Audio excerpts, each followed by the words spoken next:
Hello, welcome to the conversation in News Central Television. This is a program where we bring you up to speed with all the political happenings on the continent. I am Gbenga, Aborowa. Today on the program, we will be looking at Nigeria, where the federal government has taken steps to ease the effects of fuel subsidy in Nigerians, as requested by its labor union. It has also announced a 35,000 naira pay increment provision of compressed natural gas buses, amongst others. Later on the program, we will look at the United Nations Security Council, which is set to vote on whether to authorize an international force to support Haiti's police amidst a gang-driven security crisis. Kenya has volunteered to deploy 1,000 police officers to combat the crisis. But we begin the program in Nigeria, where the federal government is cautiously optimistic about the possibility of the organized labor unions suspending their planned indefinite strike.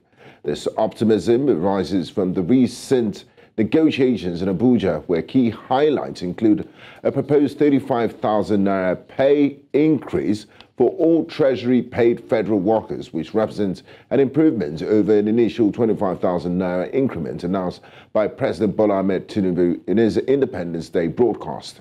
He also announced the fast-tracking of the provision of compressed natural gas buses to ease transportation issues, providing support for micro and small-scale enterprises, the waiving of VAT on diesel for 6 months, and initiating a cash transfer program to support 15 million vulnerable households.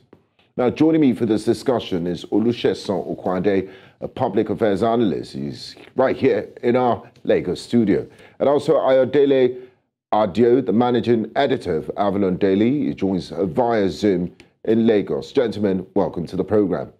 Thank you for having me. Now, I'd like to start. You're welcome. Now, I'd like to start with Shesan. What specific offers has the federal government made to the Nigerian Labour Congress and the Trade Union Congress during their recent meeting to address the planned strike? There's word that there will be ongoing meetings today, but they might be meeting as we speak. And how likely are these offers likely to be accepted? If you recall, there was an increment just yesterday of 10,000 from the 25,000 during a speech to 35,000 when they met with government officials. Oh, thank you very much, Gbenga. I received with mixed feelings the reaction of the president on the pay increase. And I'm sure you know, some of the time we just hear new words that are coming. And now we are hearing about provisional allowance for treasury paid workers, which has to do with the federal government's civil servants having 35,000 from the initial 25,000 that was announced by the president.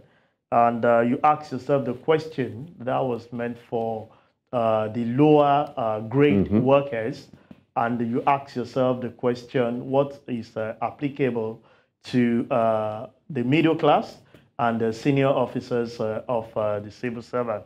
That's one. Two, you talked about staff or the civil servant that work with the states. What will be their fate as we speak? And on the final note, the private sector that has its own contribution to the economy on its own. And for me, whether the labor will accept this is a function of what actually their request on the table before now. They've been requesting for pay increase, and I think looking at the proportion that has actually been granted with the 35,000 pay allowance, I would say that is like for a lower cadre people having more than 100% increment for the next 6 months. Is this going to be sustained?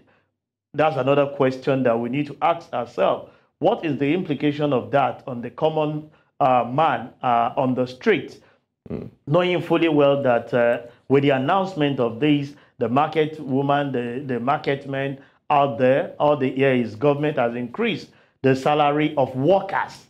Workers, mind the word. They don't know whether you are treasury, state, federal, or private. What they know is that federal government has increased the salary. It's not even the provisional English that we're using. So for me, I don't know whether the labor will grant their request, but some of us have asked that there are other pet issues that the labor should consider themselves. They are part of, for me, they are part of the administration themselves because majority of those people work with the government themselves. How much of it do we follow the policies that government are actually providing in such a way to raise alarm when they are not doing it or not waiting until when you call out strike? If you carry out the strike, I can tell you most of the private sector are on their own, not really keen with this, most especially private, the business owner, because the impact of some of this thing is huge. But we may not just stay on the increase or the provisional allowance provided by the government. We're looking at a proposition that has been made before now by the Presidential Committee on Fiscal Policy for the removal of 7% on diesel. You ask yourself the question that is 6 months sustainable? What happened after 6 months? Some of this thing looks to me sketchy. Now, quickly, so I'm happy you touched on the issue of diesel before I move to our second guest, Ayodele. This temporary removal of VAT on diesel for the next 6 months, are we going to see a drop in the price of diesel? Yeah, well, the price of diesel remains the same. You know, it's like when you get a commodity for 30,000.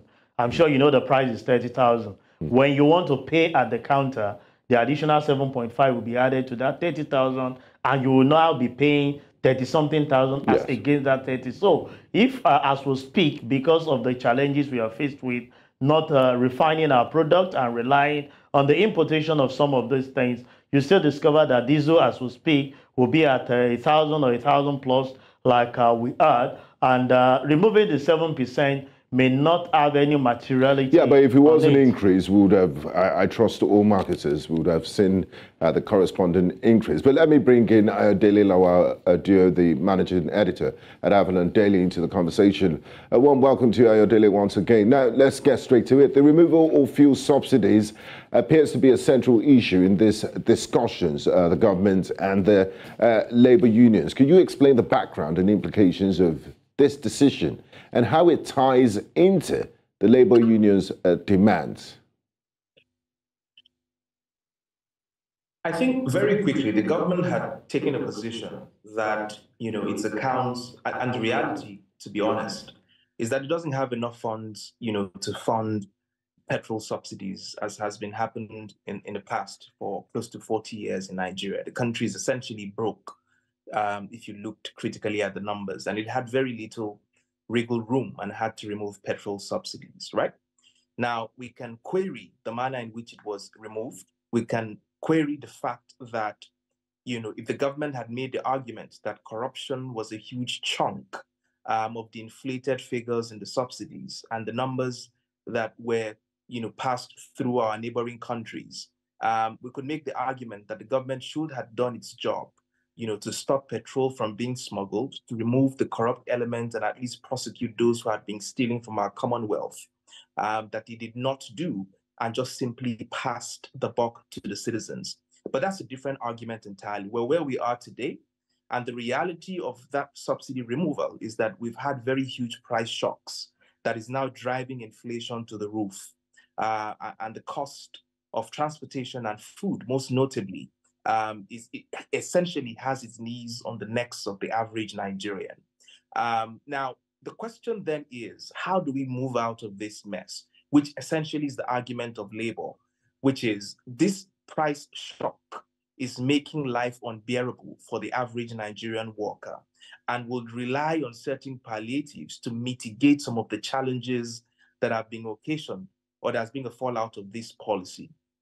Unfortunately, it would seem that the federal government is not clear on what it wants to do and how it wants to approach this issue. And that is the most worrying part for me. It doesn't seem to have clarity as to how it wants to move you know, the implementation of this policy up unto the point where it begins to deliver benefits, you know, for the Nigerian people. And I have always made the argument, you know, that for me, there are three things that the government has to do if we're going to get out of this crisis in a good condition. The first is that it has to find a way to subsidize and deal with the cost and prices of food across the country. I have itemized how it can do this on this program severally, but it has to address our food systems in such a fundamental way that it brings the prices of food down. It can even choose radical ideas to have a window period where we can even bridge in importation to collapse or crash the prices of food. The second thing that the government needs to do is it has to also subsidize public transportation.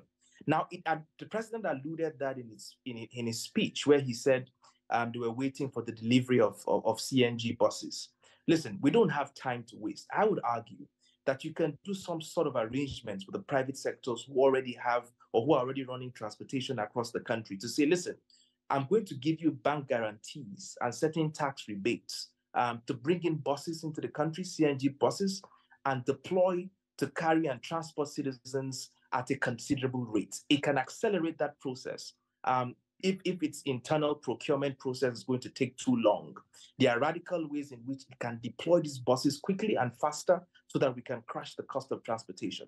And the third and most important thing that the government needs to do is that it has to find a way to improve productivity by reducing the cost of production, the energy component. If businesses are paying 1,000 naira for a liter of diesel, it would be impossible for these businesses to remain competitive. It will be impossible for them to expand and create meaningful jobs. The consequence is that many of these businesses will not be able to even survive, and we're going to likely lose more jobs. Because remember that not just that the cost of diesel is at 1,000 naira per liter, the cost of borrowing is also over 30% for many of these businesses. Now, if you add the cost of components, which are already high, the cost of borrowing, and then they have to pay over 1,000 naira for a liter of diesel, then you see that it's impossible for us to be productive and it's impossible for the manufacturing sector to thrive. So except we deal with these three component things, all of these palliatives, which seem like a nice thing to do, 25,000 naira for the next 3 months for 15 million households, those are very nice things to do. But if we do not target these three primary things, which is food, which is public transportation, and which is productivity, I am afraid that we'll be running around these circles for a very, very long time.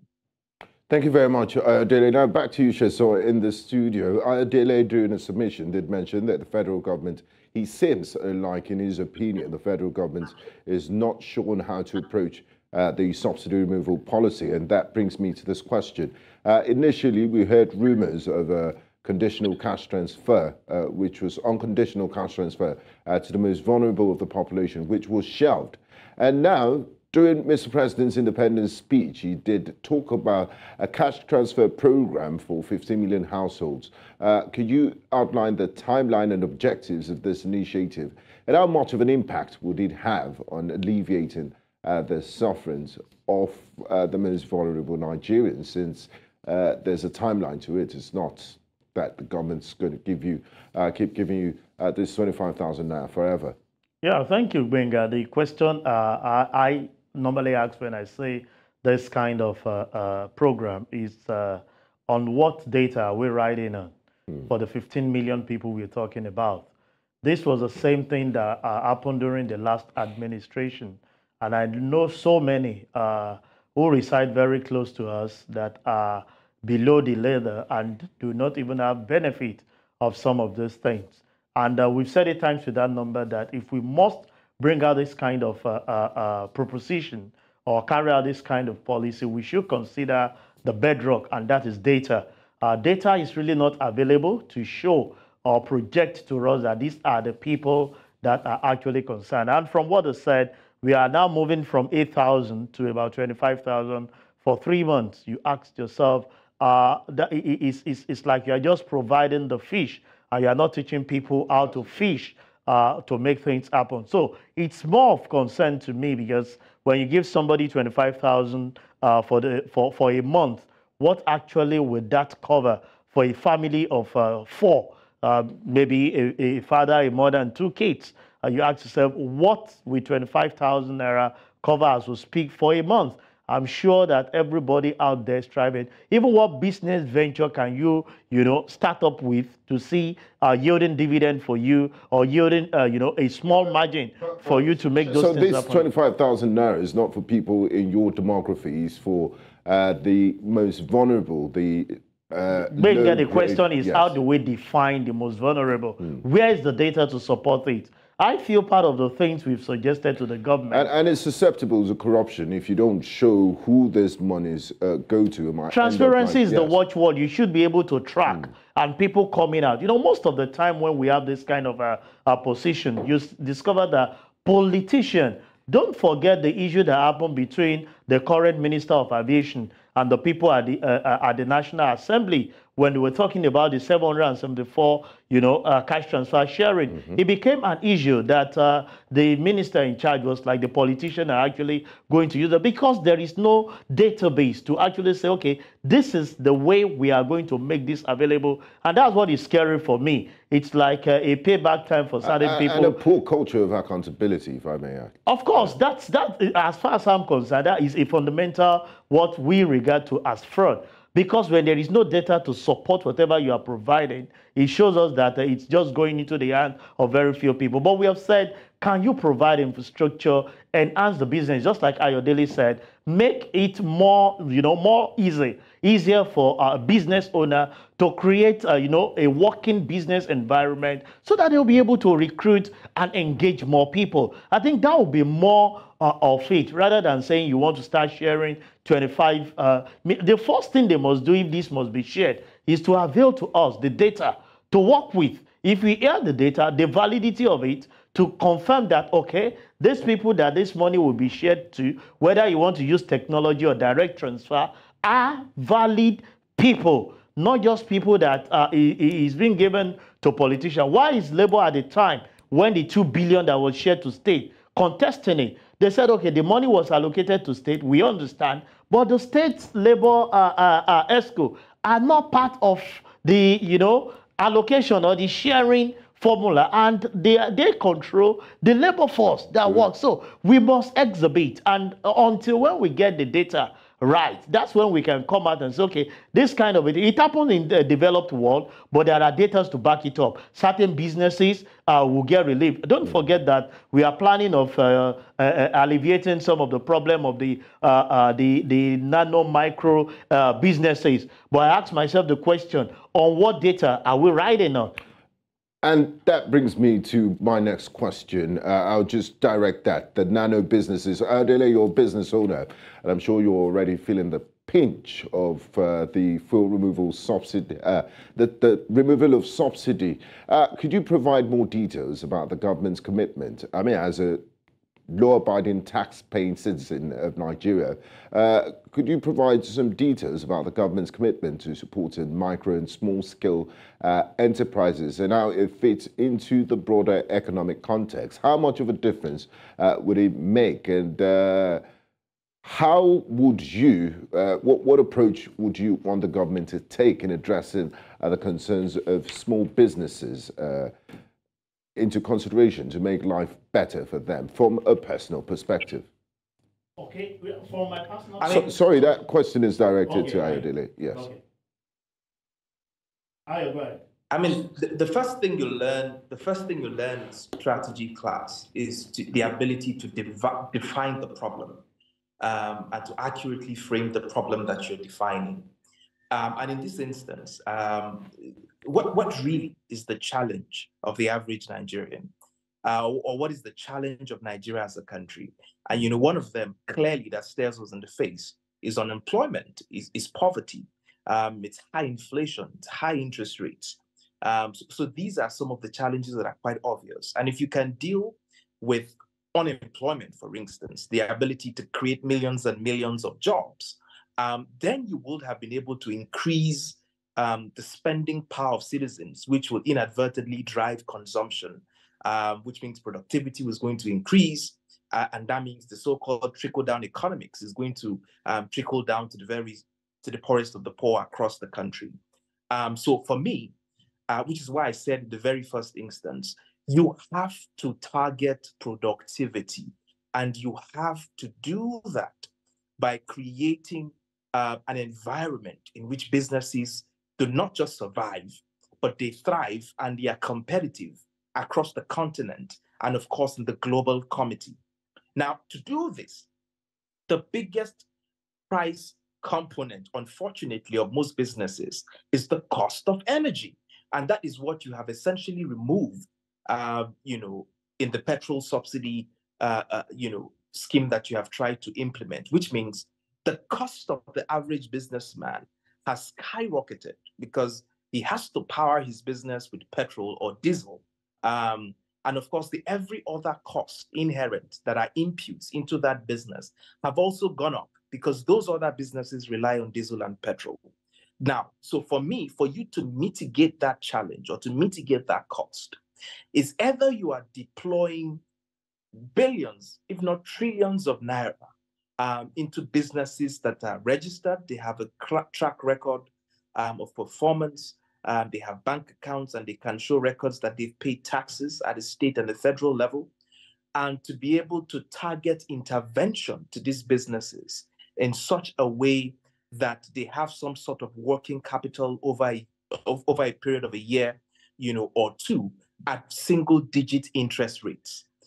Because if you do that, then businesses become a little more productive, then they can hire more, and then they can expand very quickly. At the moment, many of the small businesses, predominantly in the informal sector, and even those small businesses in the formal sector, rely on microfinance institutions to access funding for their businesses. And to access funding from microfinance institution is at over 50% interest rates. Now, except you're selling drugs or human parts, there is no way you can be profitable if you have to borrow at over 50%. So the government also needs to target how it can drop the cost of borrowing. And to do that is simply by providing intervention funds through microfinance institutions that small businesses can borrow at single-digit interest rates.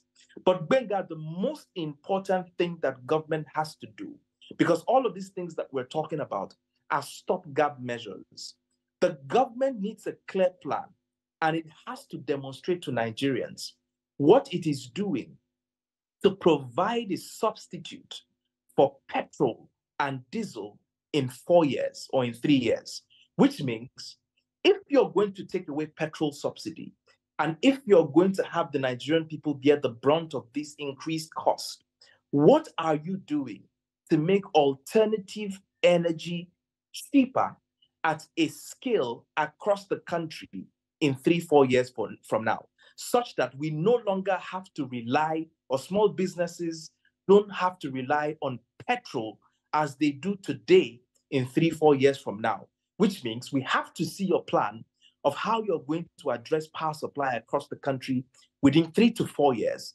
such that power becomes not just available, but also affordable, because it is affordable energy supply that makes businesses competitive. We also need to see how industries are going to be powered, right, with alternative energy, or how you're going to comparatively drop the cost of diesel over a 3-4 year period of time. Now, without these things happening, like I said, we're going to be running around in circles, because we'll continue to have the conversation of palliatives and palliatives until it gets to the point where the government has to buckle and then bring back petrol subsidy, because it has not addressed the fundamental issues for which it had removed subsidy in the first instance, and to why our economy is so reliant on petrol.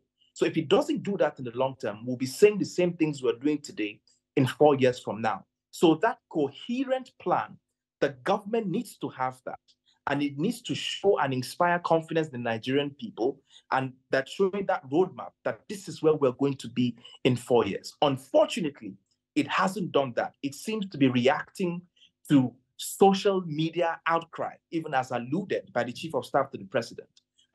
If the social media people cry out today that they don't want 8,000 naira to the most vulnerable, the federal government buckles. If it shouts, you cannot govern by social media noise. You need to have a plan, to believe in that plan, have a clear roadmap, and inspire confidence in the Nigerian people that you can take them from point A to point B if we all believe and tie into this plan. Unfortunately, we can't see that now.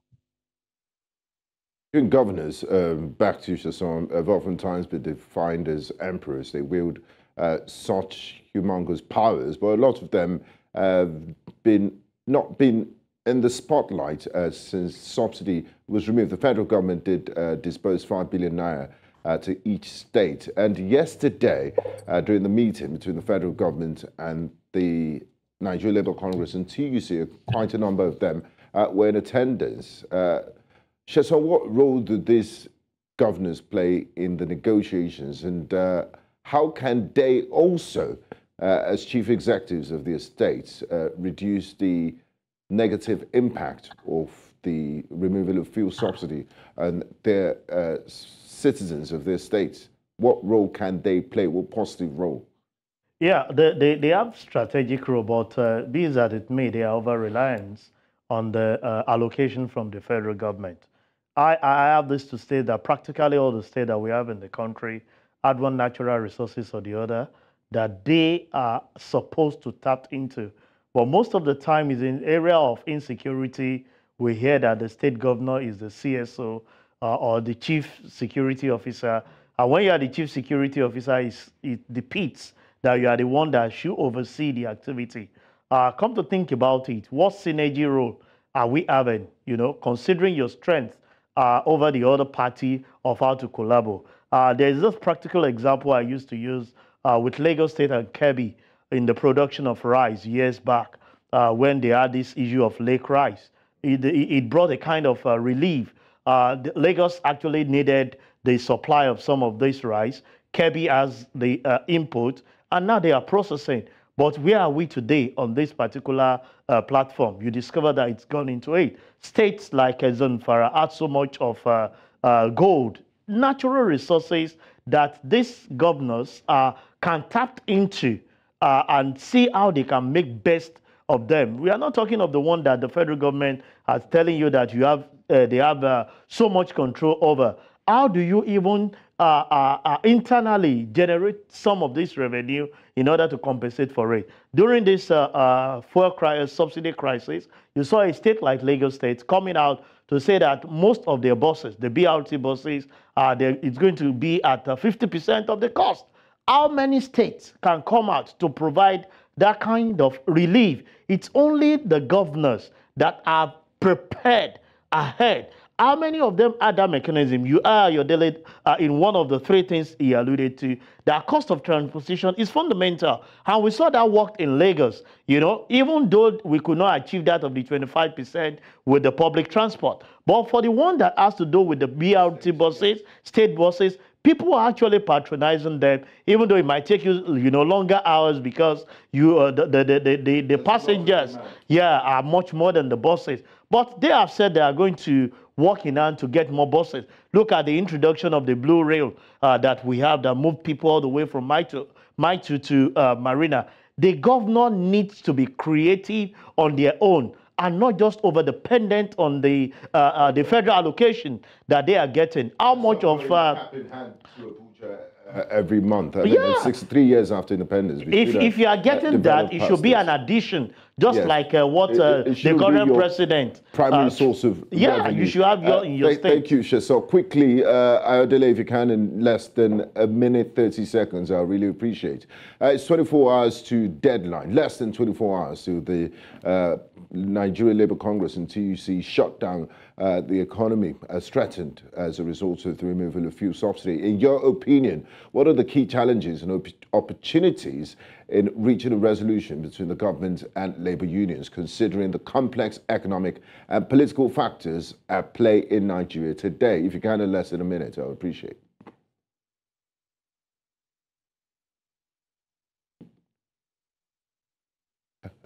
Hello, Ayodele, are you there? Okay, we seem to be having some... okay, go ahead, please. Can you hear me? Yes, loud and clear. Go ahead, please. Okay, I said you froze for a second, so I couldn't hear the other part. I said the opportunities for reaching a resolution.